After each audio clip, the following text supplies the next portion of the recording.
Yo ho! What's going on, guys? This is Grim Reaper bringing you another One Punch Man review. Today we'll be discussing chapter 117's greatness and all the different little story plots, theories that have unraveled, that have failed, and the different developments that are going to flourish in the chapters to come. So let's hop into it. Please remember to check out our Patreon if you want to support the different endeavors and the streams we do throughout the week. Also check out our Discord if you want to chat One Punch Man and anything anime and manga throughout the day. Both links will be in the description below. Now let's hop into it. So first we got to start out with a pretty shocking reveal. I wasn't expecting this at all, but I guess it's not completely disappointing. To me, it is disappointing.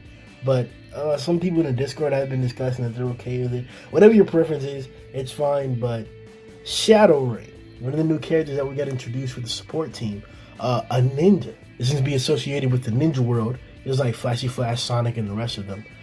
We got a review of her physical appearance without being hidden under the ninja garbs. And she's, she fulfills a niche, if you get what I'm saying. I was kind of shocked. Check out my review check out my reaction to see my thoughts or my initial reaction to it. But yeah, this ain't the chief. Then we got back to perfection.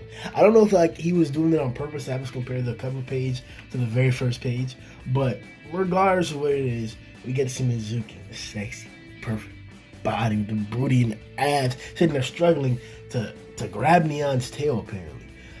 It started off weird, but the first thing we're going to address is the dialogue. Now, I may be looking into this a little hard, reading into it a little bit much, but I don't think it's crazy to say that they may be trying to allude to or set up a love triangle between Mizuki, Gearspur, and Child Emperor. We're going to address some of the developments with Gearspur later on in the video, but his dialogue was alluding to his desire and drive to impress Mizuki, to repay the favor that she did to him earlier.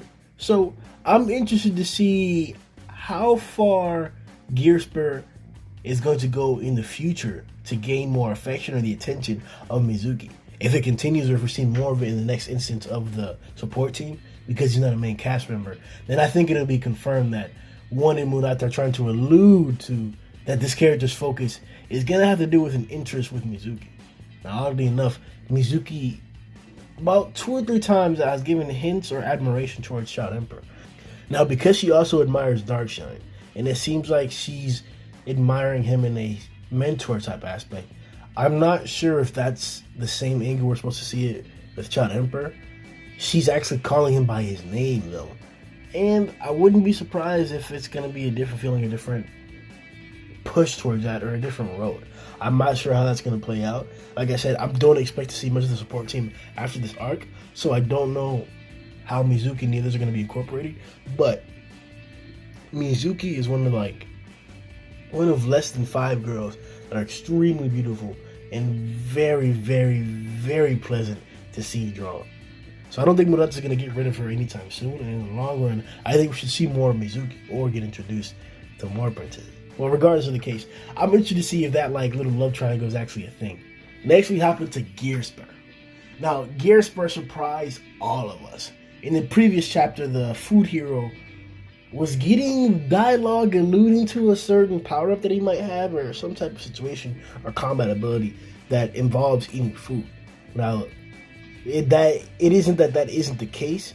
We just don't know if he has the power or not. It wasn't relevant in this chapter or in the circumstance because of Gearspur's crazy interruption. That being said, though, I like how one used that divert our attention away to have this unexpected character whose dialogue in the beginning of his introduction was maybe alluding to some type of power struggle, or lacking of control or lacking of capability and confidence or whatever. So it's really, really cool to see this outburst of power out of nowhere at a time where you really, really, really, really need it, where chaos is going on. So it's explained and it's sensible and it makes sense of the plot. Very, very, very well done. I wasn't expecting it whatsoever, and this is the kind of stuff that I love in One Punch Man. Whenever I was first reading it, I immediately thought of the deep sea king situation where all these other A class heroes and B class heroes, C class heroes encountered him and got their ass beat along the way. So to see Gearspur go ham against a dragon and actually have it seemed like a pretty sensible chance if it was another demon or another dragon or whatever. Most like another demon though, not another dragon. It was pretty impressive to see that. But regardless of the case, Gearspur seems like he's going to be very, very, very high A class in terms of the community's viewpoints of him. I keep mentioning that I want to do a stock video measuring and displaying the stock of different characters in the community's viewpoint. Gearspur's stock has jumped up greatly because of this. Greatly. And I'm so excited to see when the character wakes up from this knockout of trauma and battle, how much stronger he's going to be, how much bigger of a role he'll have, because this puts the character into the whole glasses category, where extreme potential is a possibility. So, to have him getting ready in a competition in Rivals for glasses, this is right. This feels pretty badass. I love building up the ranks of noticeable and acknowledgeable A and B rank heroes, because we don't have to rely on just the S class. The S class are like the bangers, the climax, the heavy hitters that come in, the haymakers whenever you need something. But we all know that in every fighting style, you gotta have a good spread of jabs. So the jabs, as long as the jabs are fucking amazing, which they almost always are, I'm excited for every scenario that happens. Deep Sea King, as I mentioned, is a perfect example of that. You threw a few jabs out there with Lightning Max, and the rest of the game just getting bodied, including Genos, who, you know, is more of a big hit, heavy hitter, haymaker type situation. But in that scenario, he was used as a jab, and then Saitama comes in for the cleanup. So I'm excited to see more of that with different heroes, different scenarios, and different types of S-class guys or strong guys bringing in the climax. Now, I will point out that he mentioned that seeing Tatsumaki fight has influenced this. And I'm wondering why it was so Latin, why it took so long to come out. Regardless of that, he seems pretty efficient right away, and he's doing all he can to control it. So I'm glad that his will isn't like shaking. It's not one of those shonen type tropes where like he can't control it because he's too scared to or anything like that. He has all the will and all the might and all that purpose to do what he wants to. His body's just not capable. He actually fell out, as I mentioned earlier, after using a pretty powerful attack. Even Neon was pretty impressed by it. Gearspur has earned my respect. Then we get to the Neon Despair, which was followed up by the Drive Knight introduction. Quick little side note about the food hero. He seems to have tanked one of Neon's attacks and he wasn't even bleeding. So I'm kind of interested to see if that's the effect of the food or his whole like maintaining himself skill trait that he was talking about earlier. That's pretty peculiar. Even Pooty Pooty was fucking messed up pretty bad in the chest from that attack, even though he was able to tank it and deal with it. I don't think that this food hero, B, C, A, whatever class he is, should be able to do something like that. So that was pretty impressive of him to be okay, even though he's still squirming in pain about it. Now, Drive Knight had a pretty badass entrance. He had the little Beyblade come out in the box and was able to be called back to him. I'm super excited to see this hero fight. Technology is this hero's main component of fighting, and Child Emperor had an amazingly impressive display previously in this arc. So to give Drive Knight the opportunity to show off him being more of a serious type hero, even though he's ranked lower than Child Emperor, it doesn't mean that they can't display cooler or more attractive traits, powers, and abilities than higher ranked heroes. So I'm expecting a crazy show from Drive Knight. For a long time, before Child Emperor showed out his entire arsenal, Drive Knight seemed like the coolest guy in terms of technology. Metal Knight's more of a conventional guy with more conventional drones and weapons. So to see Drive Knight's nanotech spread out to all different types of weapons and tools to kill people with is going to be freaking exciting. Now the problem is that Drive Knight has some plot behind him. I do want to reference my boy Zonin.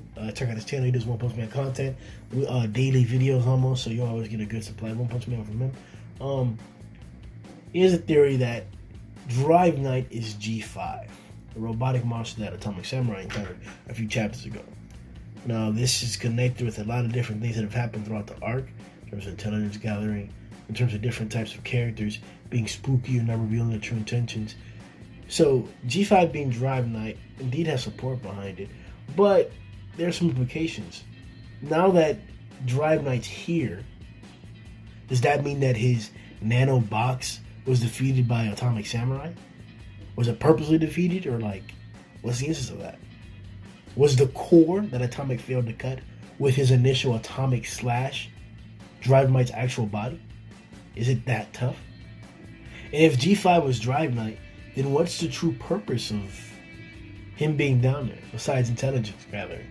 Now, I know that it's been mentioned by Zoni several times that the organization is probably the one in charge of Drive Knight, and that they may have some ulterior motives that he has to get done regardless of what's going on with the association.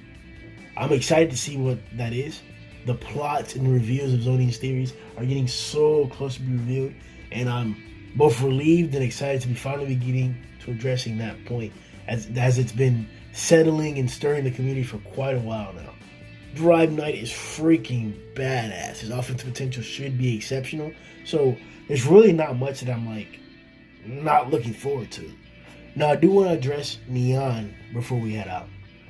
Neon didn't get body or affected by Gear Spur's attack. In the previous chapter of 116, Neon's stock greatly rose with this assault of the support team, and now he was effortlessly bodying them. Manasa even did an amazing job depicting it drawing-wise. Now, this chapter with Drive Knight's coming to stop all this shenanigans that Neon is spewing around. I don't know Neon's true power. I don't know how strong Drive Knight is. I'm not just going to tell you that Drive Knight is stronger than Neon. I'm not just going to tell you that Neon can't lose. It should be that way. We don't have a lot of main cast members dying. So I will be interested to see how it is that Drive Knight goes about defeating Neon. But if Neon wins, it'll be a fucking surprise.